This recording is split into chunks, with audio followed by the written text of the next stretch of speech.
এই প্রবাসে নতুন যারা আসছেন তারা সহজে হাল ছাড়বেন। মনে রাখবেন, প্রবাসে যেহেতু আপনি আসছেন, আজ না হোক কাল সফল হবেন একদিন।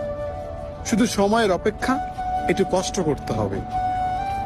সফল হওয়া যদি এত সহজ হইতো তাহলে মানুষ ওই বাড়ি ভিটা বন্ধক রেখে এই প্রবাসে আইয়া গোলামি করতো না। মানুষ এই প্রবাসে অনেক ধনীর তুলাল পইরা আছে নিজের স্বপ্ন পূরণ করার জন্য, অথচ দেশে কিন্তু তাদের কোটি কোটি টাকা পড়ে আছে, তবুও নিজেকে সফল করার জন্য, নিজেকে প্রতিষ্ঠিত করার জন্য এই প্রবাসে পাড়ি জমায়। বুঝছেন?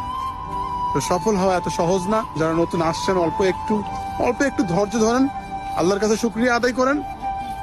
মনে রাখবেন, পৃথিবী সবার দুয়ার থেকে ঘুরে আসলে আল্লাহর দুয়ার থেকে ঘুরবেন না আপনি, আল্লাহ আপনাকে ফেরাবে না। আপনি, আমি, আমরা মধ্যবিত্ত যারা, তারা কিন্তু সবসময় ঋণ করেই প্রবাসে আসি। আমরা অনেক কষ্ট করি, অনেক পরিশ্রম করি, এরপরেও কিন্তু আমরা সফলতা পাই না। আর একটা জিনিস মনে রাখবেন, আল্লাহ তাআলা যে জিনিসটা দেয়, অতি সহজে জিনিসটা দেয়, ওই জিনিসটা কিন্তু অতি তাড়াতাড়ি আবার নিয়ে যায়। আর যে জিনিসটা অনেক কষ্টের পর দেয়, ওই জিনিসটা সারা জীবন থেকে যায়। তো জীবনে প্রতিষ্ঠিত হতে গেলে কর্মজীবনে একটু সময় লাগবে, তাই হাল ছাড়বেন না ভাই।